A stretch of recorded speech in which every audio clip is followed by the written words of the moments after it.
धर्म में ऐसे बहुत से धार्मिक ग्रंथ हैं जिनसे हम बहुत सी शिक्षाएं ग्रहण कर सकते हैं। उन्हीं ग्रंथों में से एक है महाभारत। यह एक ऐसा धार्मिक ग्रंथ है जिसमें छल, ईर्ष्या, विश्वासघात और बदले की भावना का बाहुल्य है, परंतु इसी में प्रेम, अकेलापन और बलिदान भी है।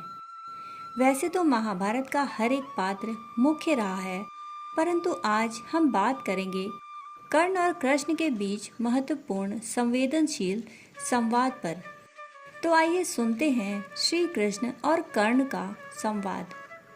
महाभारत में कर्ण ने श्री कृष्ण से पूछा, मेरी माँ ने मुझे जन्मते ही त्याग दिया। क्या ये मेरा अपराध था कि मेरा जन्म अवैध बालक के रूप में हुआ? द्रोणाचार्य ने मुझे शिक्षा देने से मना कर दिया क्योंकि वह मुझे क्षत्रिय नहीं मानते थे। क्या ये मेरा कसूर था? परशुराम जी ने मुझे शिक्षा दी, साथ ही साथ ये शाप भी दिया कि मैं अपनी विद्या भूल जाऊंगा क्योंकि वह मुझे क्षत्रिय समझते थे और उनके हिसाब से मैं क्षत्रिय नहीं था।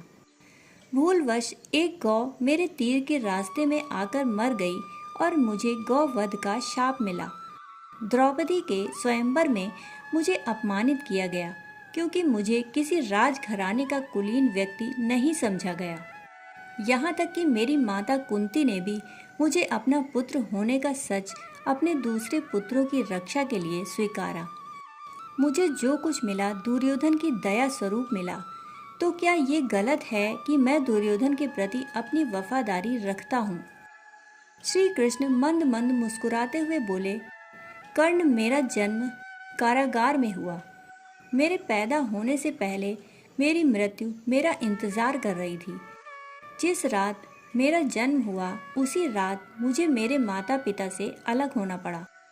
तुम्हारा बचपन रथों की धमक, घोड़ों की हिनहिनाहट और तीर कमानों के साए में गुजरा। मैंने गायों को चराया और गोबर उठाया। जब मैं चल भी नहीं पाता था तो मेरे ऊपर प्राणघातक हमले हुए। कोई सेना नहीं, कोई शिक्षा नहीं, कोई गुरुकुल नहीं, कोई महल नहीं। मेरे मामा ने मुझे अपना सबसे बड़ा शत्रु समझा। जब तुम सब अपनी वीरता के लिए अपने गुरु व समाज से प्रशंसा पाते थे, उस समय मेरे पास शिक्षा भी नहीं थी। बड़े होने पर मुझे ऋषि संदीपनी के आश्रम में जाने का अवसर मिला।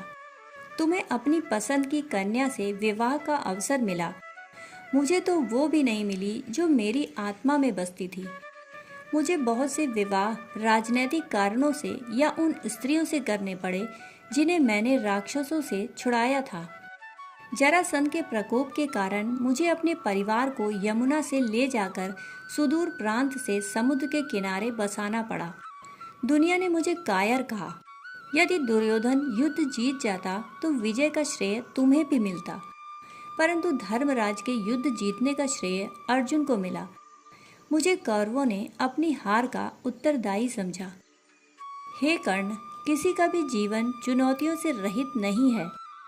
सभी के जीवन में सब कुछ ठीक नहीं होता। कुछ कमियां अगर दुर्योधन में थी तो कुछ युधिष्ठिर में भी थी।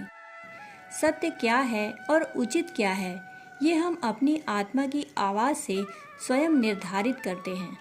एक बात याद रहे कर्ण, जिंदगी हर व्यक्ति के सामने चुनौतियां पेश करती है।